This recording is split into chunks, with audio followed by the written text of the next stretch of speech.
Well, fellas, I really didn't think there could be a ship in this game that could give Tiger 59 a run for being the worst ship in the game. But I forgot about this ship. You forgot about this ship. There's a very good reason everyone forgot about this ship. The Tier 9 Premium French cruiser, the Carno, is that ship. We spent just on stream, I think roughly an hour and a half, trying to have a decent game in this ship, and it just would not happen. And this ship has got to be one of the worst ships in the game at this moment. It's not in a situation like some other older premiums where it's like they were okay back in the day, but with just the direction that the game has gone, they've gotten worse over time. Oh, no, no, no, no. The Carno, I remember playing this thing back in the day. It wasn't great back then, but today it's just, God, it's so much worse. Yes, sure, the meta hasn't really helped, but it wasn't starting in a good spot to begin with. So, the Carno, why is this ship so miserable? Well, from playing it last night and then trying to get a couple of good games off of stream, I have a list of problems with this ship that could be remedied quite easily, but I wouldn't be holding my breath. So anyway, let's get to tearing the ship apart, shall we? So let's start off with the hull itself. If you haven't noticed, the ship's big. The ship's really, really, really freaking big, like all of these large cruisers. Now, I do remember the Carnot was one of the last super cruisers we got in the game before we got actual super cruisers, right? So if you're a newer player here, we used to call these cruisers that are large, pretty much small battleships armed with 305, 310 millimeter guns, super cruisers, because they fit in a cruiser slot, but they have smaller battleship caliber guns, large amounts of HP, and like decentish armor, goodish armor by cruiser standards, or like okayish armor by battleship standards, in their slot.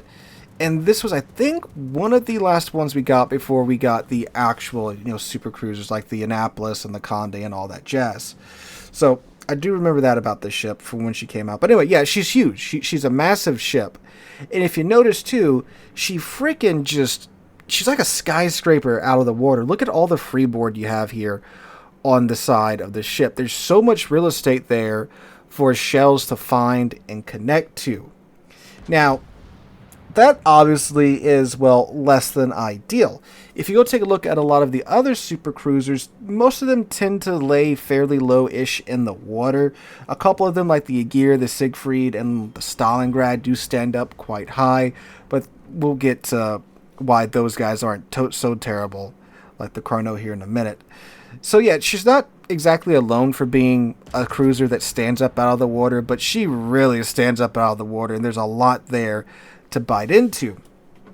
But unlike the Stalingrad and the Siegfried and the Aegir, her armor really isn't great. It's so easy for so many ships to either, one, just absolutely bully this thing with AP, with the amount of large caliber battleships we have in the game now.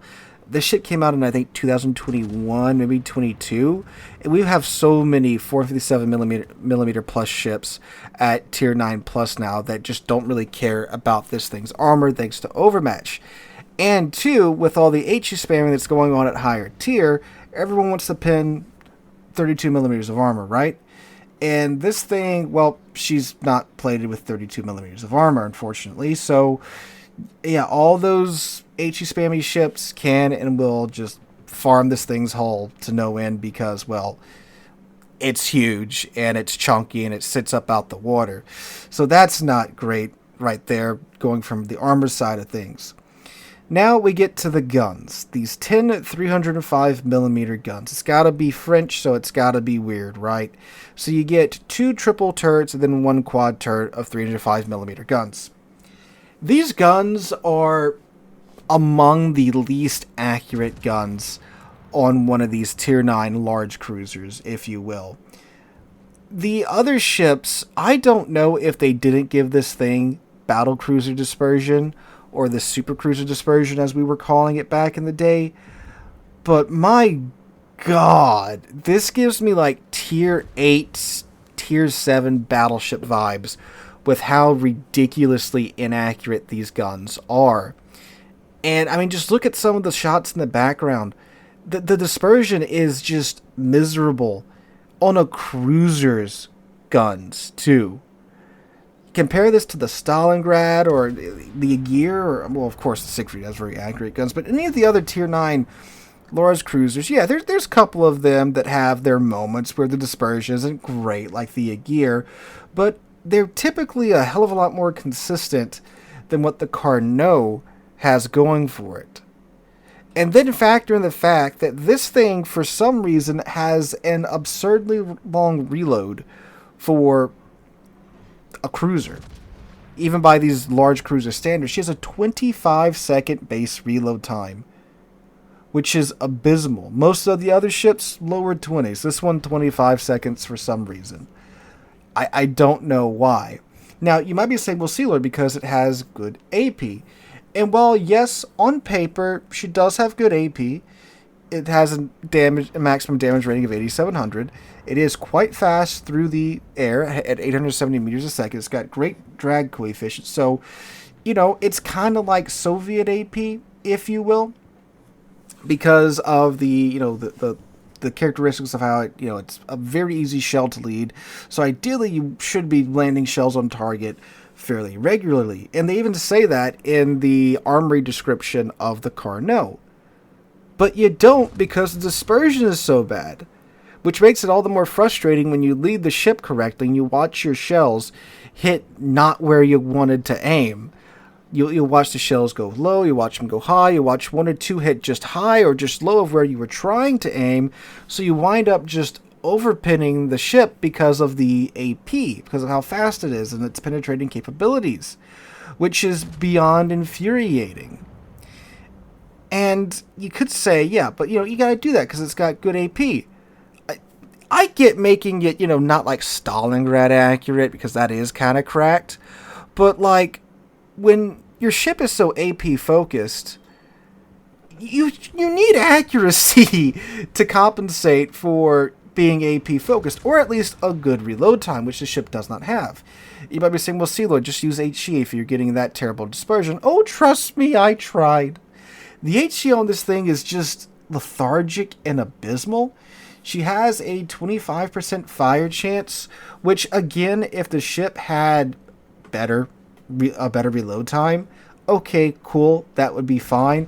But it doesn't. You have a 25-second reload time with dispersion that's miserable, and then your HE is just anemic when it comes to trying to start fires. And with my experiences with this ship, there's many a situation where I was forced to use HE because the enemy ships were just, angled enough. Because you do have 305mm guns, which 305mm guns are quite large to have bolted to a cruiser, right? But they're not going to be overmatching battleships and battle cruisers at Tier 9 Plus because they're not that big. So these ships just angle to you and they, force you to use HE. But then you have this HE that doesn't want to... Well, I mean, it's not really the HE. The AP is like this too. The dispersion just is so terrible that the shells are like allergic to the ship. So you're going to wind up hitting one or two shells, maybe 3 or 4 if you're lucky, and with a 25% fire chance, that's not really cutting it. So you're missing your shots. The shots you are hitting aren't doing damage. Aren't starting fires. And the damage they are doing is pretty low. So it's just a terrible experience. Now, the ship is quite fast. You can obviously use a speed boost to get the ship going, I think 44, 45 knots with the engine boost, and then with the flag. Then, of course, you take brisk. You can be going even faster than that, which is true. And it is fairly stealthy if you build into it. You can get her detection range down to 12 kilometers, which is nice. She does have hydroacoustic search as well, which, trying to deal with submarines, having a fast, maneuverable cruiser with hydro is a pretty good deal. But it's just such a miserable experience to play because everyone's throwing HE at you because you stand up out of the water, you have French armor, and so everyone wants to farm you. And the final nail in the coffin for the Carnot is that you have so many better options nowadays for a French large cruiser. First off, you have the French battle cruiser line with the Marseille at Tier 10, which is essentially what the Carnot is, but I guess a little bit different of a playstyle. Both ships are fast. Both ships have 305, 310mm guns. Both ships are pretty AP focused, but the Marseille is just better. Even the tier 9 I would say is better than the Carno, because the Carno you can't sit there and tank either. You gotta be moving around and basically, playing it like a heavy cruiser in the back, which is how the Marseille line plays.